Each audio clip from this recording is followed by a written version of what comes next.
So hello, I'm Professor Elalamy. I'm the head of the hematology department in Tenon University Hospital. I'm also the president of the French Society of Angiology in France. I'm happy to share with you this morning the result of our poster, Thromboprophylaxis Strategy in Cancer Outpatient, Cataxis, a Case-Vignette study on clinical practice in France. As you know, data on venous thromboembolism long-term prophylaxis in cancer outpatient remains scarce, and it benefits. It's not so well known and remains controversial.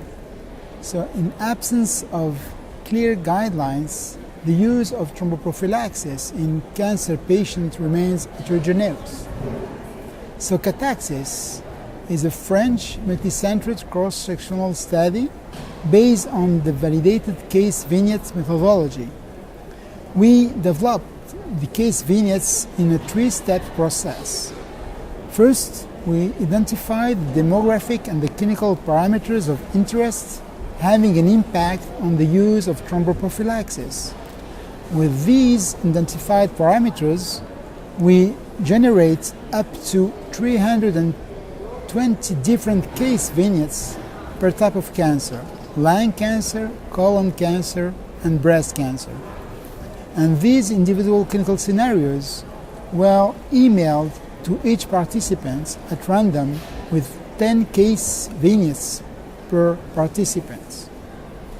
A total of 224 physicians have participated to the study and allowed the analysis of more than 2,000 Case-Vignettes, corresponding to a mean of at least 700 fictive clinical scenarios per type of cancer. As you see, most of the physicians were from general or university hospitals, and they were specialists of organ, pneumologists for lung, gastroenterologists for the colon, and oncologists for the breast cancer patients. What's surprising is that the thromboprophylaxis will be used for more than 50% of the Case-Vignettes, with a similar proportion for the three types of cancer. The most frequently considered anticoagulant drug was low-mercury heparin for more than 90%.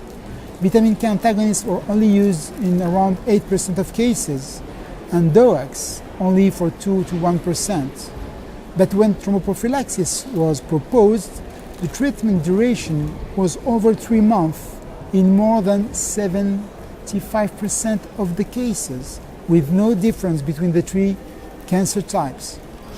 So this thromboprophylaxis was also proposed beyond 3 months in a higher proportion of cases in metastatic compared to localized malignant cancers.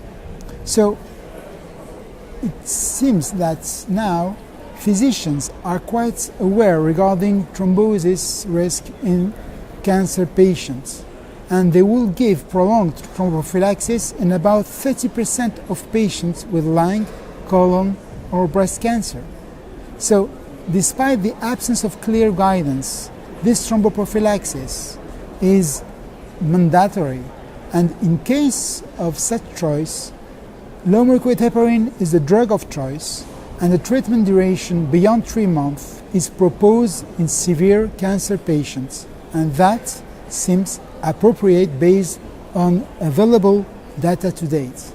So we have to develop tools to promote such identification and such prescription in such frail patients. Thank you for your attention.